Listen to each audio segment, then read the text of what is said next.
নমস্কার, সবাই কেমন আছেন? বংমায়ের ঘরকন্যাতে আপনাদের অনেক অনেক স্বাগত। আজ বুধবার, ঘড়িতে এখন সকাল 7:30-8টা মতো হবে।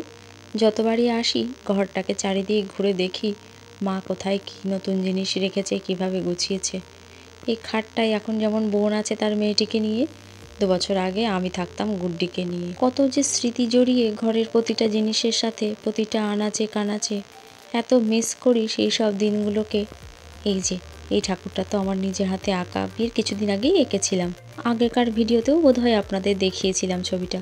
মা বলে নিয়ে যেতে, তাই আমি বলি না থাক, তোমার কাছেই রাখা থাক এটা। মায়ের একটা ইন্ডাকশান ওভেন আছে, সেটা নাকি মা চালু করতে পারে না। আমার বাবার তো এসবেরই দোকান, তা বাবার কাছ থেকেই নেওয়া ইন্ডাকশান ওভেন। আর ওই দেখুন মিক্সিটা রাখা নিচে, ওটাও বাবার দোকানের। তা ফোনে আমাকে বলতো যে ইন্ডাকশান ওভেনটা কিছুতেই চালাতে পারছে না। ফোনে আমি বলে বলে দিতাম, কিন্তু তবুও নাকি পারতো না। সকালে ঘুম থেকে উঠেই এটাকে বার করে নিয়েছি যে চালু করতে পারি কিনা। তা দেখলাম হ্যাঁ হয়েছে। ও অমনি মা চা বসিয়ে দিয়েছে, বললো আজকে এটাতেই চা করব। আর এদিকে দেখুন, বাবা রোজ সকালে পুজো করার সময় কাসর বাজায়, তাই দেখে আমাদের পুচকিটা নাকি এত খুশি হয়, বাবা সেটাই আমাকে দেখাচ্ছে। গুড্ডিও তো অবিকল একই রকম ছিল জানেন।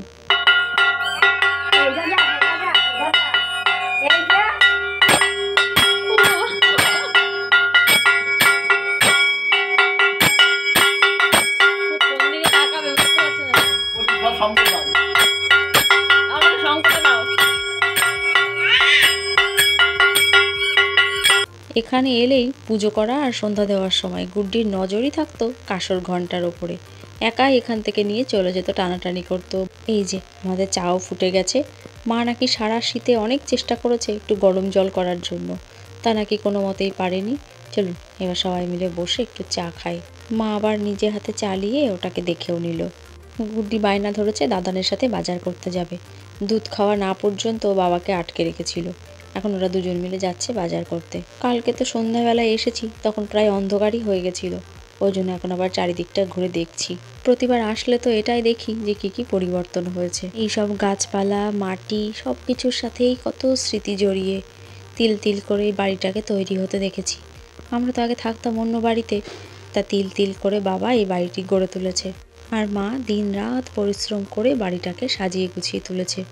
ছিল তো এখানে প্রচণ্ড জঙ্গল, এত জঙ্গল ছিল যে দিনের বেলাতে বেরোতেও আমাদের ভয় করতো, কেননা তখন ছিল প্রচণ্ড শেয়ালের উৎপাত। আজ এই বাড়িটাকে যতটা পরিষ্কার পরিচ্ছন্ন, যতটা সুন্দর লাগে, ততটা কিন্তু একদমই ছিল না। এই জঙ্গল জায়গায় যে এখন ফুল ফুটছে, গাছে গাছে ফল হচ্ছে, 2-1টা সবজিপাতি হচ্ছে বাড়িতে, এটা পুরোটাই আমার মায়ের পরিশ্রমের ফসল। আমার বাবা মায়ের ভীষণ ইচ্ছে এই বাড়িটা বিক্রি করে এখান থেকে চলে যাওয়ার। যেহেতু আমরা 2 বোনই কৃষ্ণনগরে থাকি, তাই বাবা মায়েরও ইচ্ছে আমাদের কাছাকাছি গিয়ে থাকবে। একদিকে যেমন সুবিধা হবে, কিন্তু এই বাড়িটাকেও প্রচণ্ড মিস করব জানেন। জন্ম থেকে বড় হওয়ার সবটাই তো এখানে, বলতে গেলে এটাই আমার শিকড়। তা শিকড়ের একটা টান তো থাকবেই, কিন্তু বাবা মা এখান থেকে চলে গেলে তখন তো আর এদিকটায় আসা হবে না, এটা ভেবেই খারাপ লাগে। আপনাদের তো আগে একদিন বলেছিলাম যে এখানে প্রত্যেক বাড়িতেই একটা করে কাঠের উনুন থাকে। এই যে এটা আমার মায়ের কাঠের উনুন। মাদের দুজনার রান্না তো গ্যাসেই করে। আজকে আমরা এসেছি, মা বললো কি উনুনে করে নিয়ে আসি, রান্নাটা তাহলে তাড়াতাড়ি হবে, একটু বসে আবার একটু গল্পগুজবও করা যাবে। এখন রান্না হচ্ছে মায়ের হাতের স্পেশাল ঘুগনি, যেটা গুড্ডির বাপি ভীষণ পছন্দ করে। আমার বাড়িতে গেলেও আমি মাকে দিয়ে একটু ঘুগনি করিয়ে নিই, আবার আমরা এখানে এলেও মা এই ঘুগনি করে জামাইকে খাওয়াবেই। প্রথমে কড়াই তেল গরম করে তাতে গোটা জিরে আর তেজপাতা ফোড়ন দিয়ে আলুগুলোকে হালকা ভেজে নিল। এবার দিচ্ছে পেঁয়াজ কুচি, রসুন কুচি, একটু টমেটো, এইগুলো। মটরগুলো কালকে রাত্রে ভিজিয়ে রেখেছিল আর সকালে প্রেসারে একটু সিটি দিয়ে নিয়েছে। ওটা গ্যাসেই করেছে। লোহার কড়াইয়ে রান্না করলে নাকি রান্নার স্বাদ ভালো হয়, তার সাথে এই উনুনের গনগনে আগুন, এত সুন্দর জিনিসপত্র সেদ্ধ হয় আর ভাজা হয়, রান্নার স্বাদ যেন দ্বিগুণ হয়ে যায়। আর এই রান্না তো খাওয়াও ভালো। এই যে এবার বাটা মশলাগুলো দিয়ে দিল, জিরে, আদা আর কাঁচা লঙ্কা বাটা। মা কালকে রাত্রে জিজ্ঞেস করছিল যে সকালের জলখাবারে কি লুচি আর ঘুগনি করব। আমি বললাম হ্যাঁ তাই করো। এই যে এবার সেদ্ধ মটরগুলো দিয়ে দিল এর ভেতরে। কেমন গনগনে আগুন দেখেছেন উনুনে।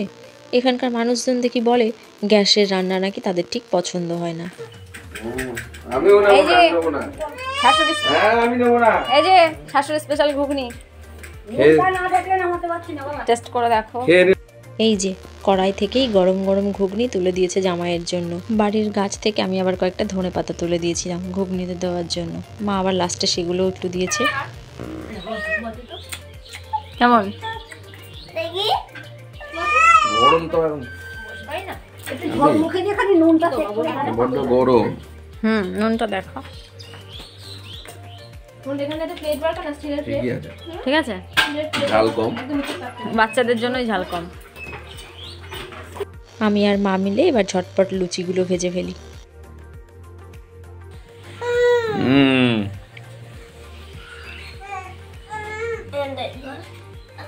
ফোনের দিকে না সোনামণি, ফোনের দিকে না, তুমি এখন ফোনের বয়স হয়নি তোমার দেখার। যখন বড় হবে তখন ফোন দেখবে, এখন না। অনেক ছোট আছো, চোখের অপারেশন করতে হবে দেখলে। ওকে তো সামলে রাখাই যায় না। ছেড়ে দাও ওকে, ছেড়ে দাও, ও খেলা করো। কি করে দেখি না, ছেড়ে দাও। ফোন সোজা ফোন নেই।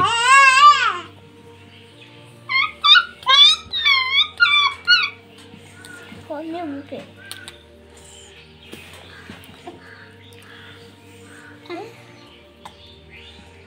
চেক করে নিচ্ছে।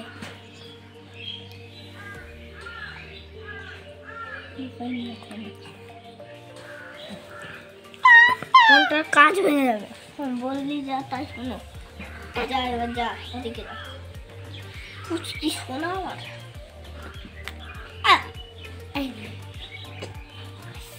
এবার বস চুপ করে। কিছু হবে না, কিছু হবে না, আমি আছি।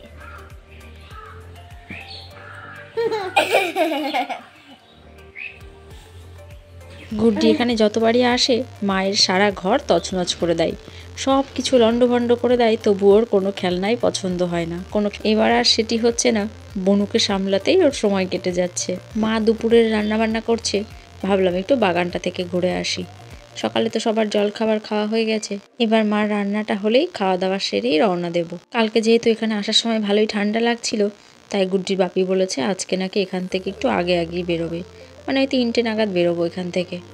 ওই দেখুন দূরে যে ফাঁকা জায়গাটা দেখছেন, ওইটা দেখছি পরিষ্কার করেছে এবার।